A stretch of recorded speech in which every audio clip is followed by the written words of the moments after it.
Bonjour tout le monde, est-ce que vous êtes plutôt team je découpe mes tamponnages au plus près ou est-ce que vous préférez laisser une petite lisière, ce qui nous donne un rendu un petit peu stickers? Les 2 nous donnent de toute façon de super résultats à chaque fois. Donc on va faire 2 petites créations en utilisant un joli set de tampons que je vais, vous montrer. Donc je vous l'ai montré il y a peu de temps, dans le dernier haul que je vous mettrai, dans la barre d'informations si vous l'avez raté. Et avec ce super set de tampons vient le set de dies pour, faire les découpes sans avoir à utiliser nos ciseaux parce qu'il y a des personnes qui se sentent vraiment pas à l'aise avec ça. Je veux bien le concevoir et puis il y a des motifs qui ne nous permettent pas spécialement de faire des découpes au plus près.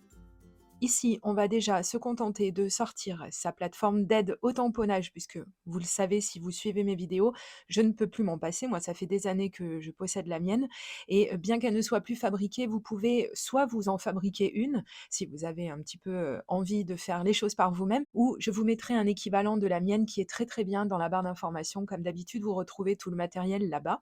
Donc j'ai fait mes petits tamponnages avec de la Memento et vous avez compris que si j'utilise de la Memento, c'est parce que je vais faire une colorisation avec mes feutres à alcool qu'on ne voit pas assez souvent en ce moment, c'est vrai. J'ai trouvé un super, rangement pour, mes feutres à alcool, enfin je l'ai trouvé, non, c'est Monsieur Scraboucris qui me l'a créé, donc c'est vraiment du sur mesure. Je vous montrerai ça plus tard, en vidéo. Maintenant, tout ce qu'on va, se contenter de faire ici, c'est, de regarder un petit peu, comment mettre en couleur ces jolis tampons. J'adore, j'adore, j'adore. Ils sont sur le thème de l'automne. Pas du tout. Ils sont sur le thème de l'été et bien qu'on soit, en fin d'automne, j'aime, quand même toujours moi, casser un petit peu tout ça, vous savez quand on est dans une saison, j'aime bien quand même, faire des choses qui, n'ont rien à voir justement avec la saison, dans laquelle on est.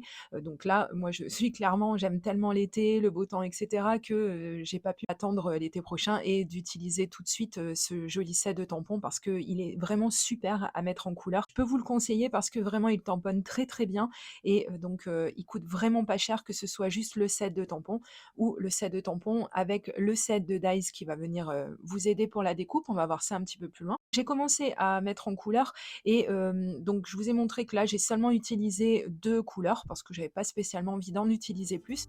J'ai pris l'habitude de vous lister les couleurs que j'ai utilisées et puis, ben, évidemment, si vous les recherchez, si vous avez raté une information, ça se trouve effectivement dans la barre d'informations. Une fois que j'ai terminé mon petit panier, bien entendu, j'ai pas terminé de faire la mise en couleur, mais j'avais très envie de passer à l'étape suivante et là, je vais faire la technique du paper piecing. Alors pour ceux qui l'ignoreraient, il s'agit en fait de tamponner certains, éléments d'un tamponnage ou l'intégralité si on préfère, mais ici, je vais seulement utiliser un papier avec, ces petits pois, pour, voilà, rester vraiment dans le thème du pique-nique, du barbecue, je trouvais que ça vraiment, vraiment ça s'y prêtait bien. Donc j'ai sorti des papiers un petit peu basiques avec des petits pois et des rayures, on les verra un petit peu plus loin dans la vidéo. J'ai, découpé une partie donc de mon tamponnage, donc les espèces de petites serviettes qui sortent du panier, en osier. Je trouve ça vraiment joli et vous allez voir un petit peu ce que ça donne de faire du paper piecing par la suite. Ça vient un petit peu casser peut-être le côté un tout petit peu trop «plat» entre guillemets, de la mise en couleur avec les feutres à alcool. C'est pas plat effectivement parce que justement on peut venir avec, ce genre de feutre, ce que d'autres, ne permettent pas, c'est-à-dire de venir mélanger les couleurs et de ne pas en fait avoir, cet effet de trancher. Voilà, c'est ça les feutres à alcool, c'est vraiment, pour ça que j'aime beaucoup m'en servir et par contre il faut avoir le papier qui va avec. Ici vous voyez j'ai utilisé encore une fois du DCP et même si ça dépanne et bien, il arrive que ça crée quelques petits accidents comme là ma petite cuisse de poulet qui a un petit peu, je sais pas ce qui s'est passé à ce niveau-là, mes feutres ont bavé. Je pense sincèrement que ça vient du papier, mais bon écoutez, ça n'a pas bavé ailleurs donc tout va bien et ensuite donc, ben, j'ai mis un petit peu, en couleur, tous les autres, éléments. Alors il y a des moments où je vais avoir utilisé seulement 2 couleurs et je peux vous dire que ça suffit déjà sur certaines choses. Quand on a des petits espaces à mettre en couleur, bah, c'est peut-être pas forcément la peine, de se payer un dégradé avec, 6 teintes, hein. Je pense pas vraiment que ce soit hyper utile. Mais c'est vrai que quand on a des tamponnages qui sont un petit peu plus grands, c'est là que j'aime bien, mettre en route, des techniques un petit peu plus poussées et venir, mélanger 3, 4, 5, 6 couleurs même, par moment. Je le montre rarement en vidéo parce que je trouve que c'est peut-être pas à la portée de tout le monde, mais dites-moi si vous sentez un petit peu l'âme d'aventurier et d'utiliser, vraiment pas mal de couleurs, si le cœur vous en dit. Moi, ce serait avec grand plaisir que je partagerai tout ça avec vous. C'est vrai qu'en général, ce genre de vidéo s'adresse, un petit peu aux débutants et aux personnes qui se sentent pas très à l'aise parce que, c'est souvent ce que j'ai dans les commentaires où on me dit, «Moi, je me sens pas à l'aise avec l'aquarelle» ou «Je me sens pas à l'aise avec les feutres à alcool». Donc j'essaie un petit peu de faire quelque chose un petit peu de redondant peut-être pour certains, mais je pense que c'est important de connaître les bases, surtout, pour des techniques qui, ont l'air, assez compliquées comme ça. Moi-même, quand j'ai débuté avec les feutres à alcool, je trouvais ça, vraiment, magnifique ce que certaines personnes arrivaient à faire et je j'y parvenais pas moi, en fait, au début non plus. Mais vous voyez qu'au final, à force de s'entraîner, c'est comme pour tout, je le dis tout le temps, mais à force de s'entraîner, ça finit par venir.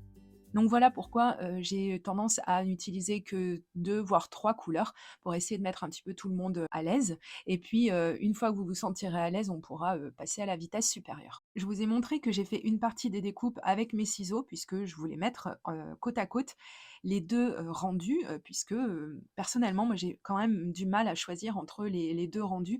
Autant j'aime beaucoup quand, je fais moi-même, les découpes, avec mes ciseaux, j'ai tellement l'habitude que c'est pour moi, c'est plus un problème. Mais je sais que ça gêne certaines personnes et que tout le monde n'aime pas, perdre du temps à faire des découpes avec des ciseaux. Donc c'est pour ça que, par exemple, sur des sites comme Joom, vous pouvez trouver le set de tampons et le set de dies assortis, tout ça pour, une somme, franchement, très, très abordable.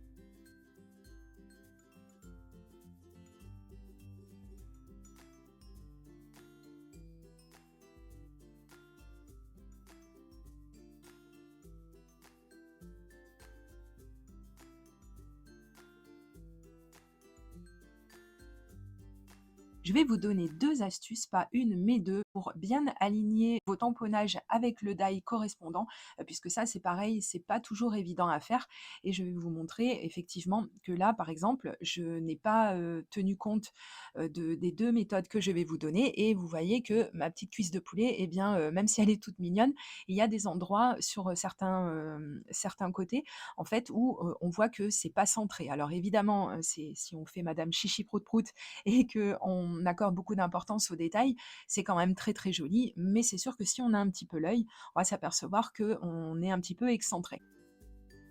Alors, je vais, reprendre quelques tamponnages, voilà, que j'avais, ratés. C'est les moments où je commençais à utiliser ce set de tampons avant que je passe, un petit coup de gomme dessus et cetera et je vais, pour, illustrer la technique, la première que je vais vous donner, prendre une, chute de découpe et donc c'est ce que j'ai utilisé, pour découper mes premiers éléments, juste avant dans la vidéo. Donc c'est pour ça qu'il est important aussi de ne pas jeter tout de suite, nos chutes. Ici, ça va bien nous servir, puisque une des techniques consiste à faire son tamponnage et ensuite donc faire une première fois la découpe sur, un papier brouillon et ensuite donc on va venir avec du masking tape pouvoir coller, ça va nous servir en fait de repère, hein, ce papier repère, exactement à l'endroit où on veut, venir, faire la découpe, de notre tamponnage. Donc comme ça au moins on est ric-rac, on voit si on est trop en haut, trop en bas et cetera. C'est très, très pratique et comme on a déjà la première découpe qui a été faite, on a le die qui vient se positionner idéalement. Il rentre tout seul dans son logement. Donc si on veut, on peut mettre, encore un petit peu de masking tape pour venir le bloquer, mais en général, ça a tendance à ne pas bouger et on le passe dans notre machine de découpe et ensuite on n'a plus qu'à admirer le résultat qui est la perfection même, hein, j'ai envie de dire si on a bien mis son gabarit comme il faut, au bon endroit, vraiment, je pense que là on est vraiment, vraiment au top.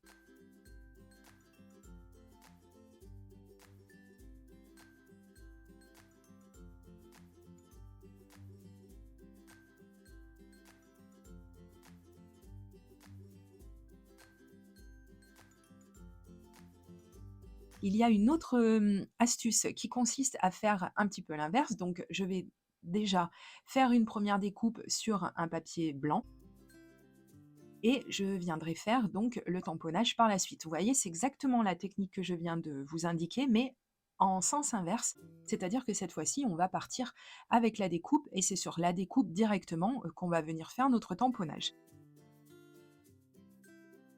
Cette fois-ci, en fait, on va prendre notre papier sur lequel on aura fait un tamponnage test. On va venir positionner la chute de découpe qu'on a eue, quand, on a fait une découpe précédente. Voilà, moi ici vous voyez, hein, c'est toujours le même, papier. je viens le faire tenir avec du masking tape. Je prends la petite découpe blanche que j'ai faite juste avant. Et là, ça va être tout simple, comme j'ai déjà fait le premier tamponnage, je sais que je vais forcément être ric-rac. Je vais positionner donc ma petite découpe toute blanche et je n'aurai plus qu'à venir tamponner par-dessus. Et là, encore une fois, on a un résultat, mais qui est pas loin de la perfection. C'est vraiment 2 techniques à vraiment bien connaître quand on utilise des sets de dies pour venir découper des tamponnages. Parce que sinon, quoi qu'il arrive, 3 fois sur 4, on ne sera pas vraiment droit. Et en plus, comme vous l'avez vu, ça permet, si on a besoin de faire des tamponnages en série, eh bien, c'est vraiment, vraiment super pratique pour ne pas se prendre la tête et pour venir en fait tamponner comme il faut directement sans se poser de questions.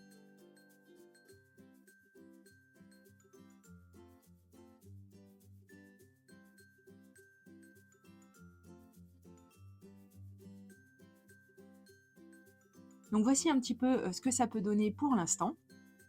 Alors je vais reprendre mon petit panier et on va continuer la technique du inlay die cutting. Donc c'est en fait, comme je vous l'ai expliqué, avoir découpé une partie de notre tamponnage dans, un papier, à motif, un papier coloré, peu importe, et de venir le coller. Et pour ça, c'est vraiment très utile puisque en général, on va mettre l'accent sur de petits éléments.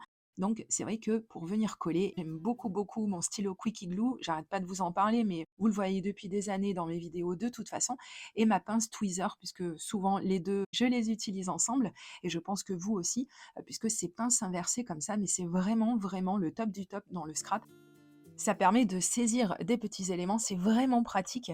Et ensuite, donc, n'oubliez pas, si vous aussi vous avez le Quicky Glue ou si vous allez vous le procurer, parce qu'il coûte vraiment, vraiment pas cher dans le lien que je vous mets sous la vidéo, n'oubliez pas de laisser le petit embout de protection, parce que ça va vous éviter au final, je pense, qu'il sèche. Le mien, je l'ai gardé pendant plusieurs années, je pense que c'est grâce à ça. Et voici donc ce que ça donne côte à côte, nos deux résultats. Après, je ne sais pas si on peut vraiment choisir quel rendu on préfère, je pense que ça va être selon la situation, parce qu'il y a des moments où on va avoir besoin d'un tamponnage qui sera coupé au plus près de la lisière du tampon lui-même, ou alors on pourra faire aussi ce joli effet stickers que j'adore, j'adore, j'adore.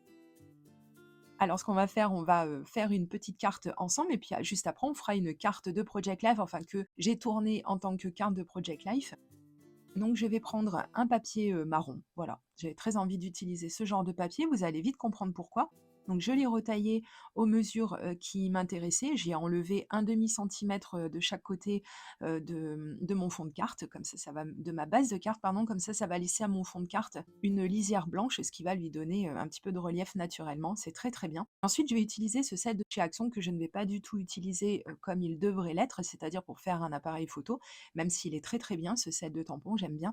Mais ce qui est bien, et je vous le dis souvent, c'est d'essayer d'isoler des dies pour pouvoir en faire quelque chose autrement. Et là, c'est un petit peu ce qui se passe puisque, comme vous le voyez, je me suis seulement servi d'un des ronds de l'appareil photo pour venir faire des petites fenêtres comme ça. Je trouve ça très très beau. Ensuite, j'ai fait de l'embossage à froid. J'ai utilisé un de mes classeurs d'embossage préférés, le classeur bois que vous me voyez utiliser pareil très très très souvent et qui est toujours commercialisé d'ailleurs pour les personnes que ça intéresse parce qu'on peut en faire vraiment vraiment beaucoup de choses. Je vais venir coller mon devant de carte grâce à ma colle liquide de chez Craftelier que j'adore, j'adore, j'adore. Elle est vraiment très très bien, elle coûte vraiment pas cher.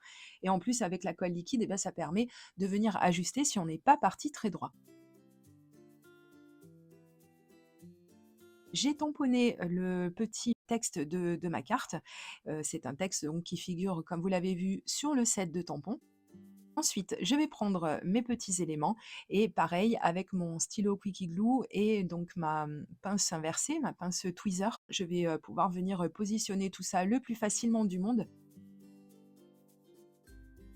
Une astuce que je vous avais donnée il y a peu de temps dans une vidéo astuce justement que je vous mettrai dans la barre d'informations si vous l'avez raté, c'est de laisser un bloc acrylique sur ce que vous venez de coller, parce que comme ça vous permet d'avoir les mains libres pour pouvoir faire autre chose en attendant, venir coller aussi une autre partie de votre tampon par exemple. En attendant comme ça, le bloc acrylique va appuyer sur ce que vous venez de coller et ça permettra à la colle en fait d'adhérer et vous, ça vous libère les mains. Donc c'est tout bête, mais je trouve cette astuce vraiment super. Donc j'ai collé mes petits éléments, alors il y en a où j'aurais mis de la mousse adhésif en relief et il y en a d'autres que j'aurais collé tout simplement, à plat sur, mon devant de carte et j'aime beaucoup, beaucoup ce que ça a donné. N'hésitez pas à me dire si elle vous plaît aussi cette carte.